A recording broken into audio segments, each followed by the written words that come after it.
I am Asan from Sunway Edition, and today we have very special guest, Mr. Tony from Memorial University.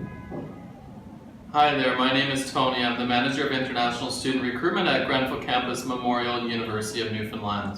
Sure, so Memorial University of Newfoundland is on the farthest easternmost coast of Canada. So we are about a 3-hour flight from Toronto, and we are about a 4.5-hour flight from London Heathrow. So we're sort of in the middle of Toronto and London. It's a large island in the Atlantic Ocean, but it's not a small island, it's quite large. It's about half the size of Great Britain by landmass.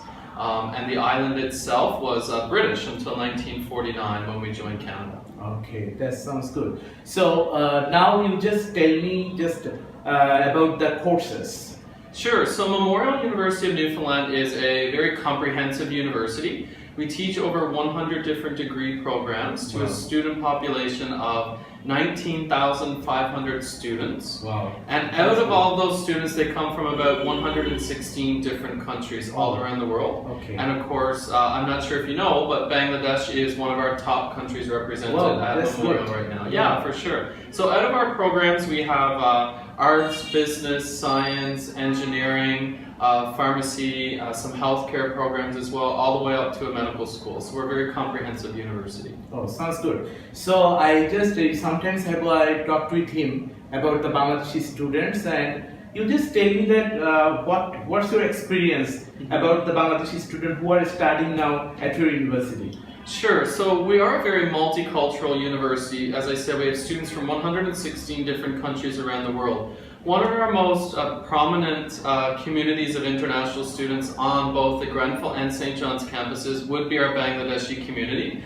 They really make a name for themselves. Our Bangladeshi communities on both campuses have a student club or society, like the Bangladeshi club on campus, for example. So we tend to find that the Bangladeshi students are really they add a lot to campus, they're really active, they're involved in a lot of student groups on campus, so it's very common. Most people definitely recognize the Bangladeshis for all the value that they add as individuals to the campus community, for sure. Yeah, that's good. So now just tell me some concept about the tuition fees. Okay. Yeah, so most people know Memorial in Bangladesh, and one of the reasons why we are so popular here is because of our low cost of studies. Yeah. In the province of Newfoundland and Labrador, our provincial government provides about 80% of the operating budget for post-secondary studies. Okay. That allows us to charge a much lower rate for tuition, thanks to that generous funding from the government. Mm-hmm. So a student coming to study with us for one academic year, which is normally 10 courses,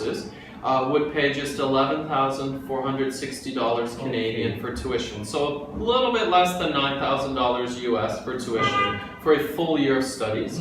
For families who are budgeting, of course, they want to think about tuition, housing, meals, books, everything total.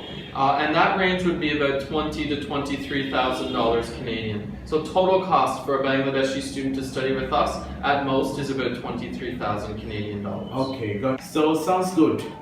Please now tell me the requirements actually, including the English proficiency requirement. Okay, for sure. So talking about the bachelor's level of study, when we come to Bangladesh, there are really two different curriculums that we look at. One is the Bangladeshi curriculum with the higher school certificate, and the other being the British system. So in the Bangladeshi curriculum, we would be looking for 5 subject areas for the students to have. So we look at their English performance, their mathematics, their social science, their laboratory science, and then one other elective. And we need a grade of B or higher if they're doing the Bangladeshi system.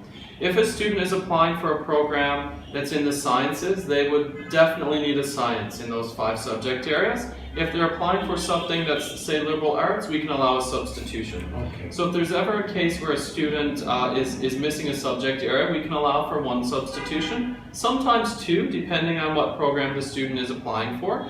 If you ever have a question like that, you should always direct those questions to either myself or our admissions office, and we can provide clarifications.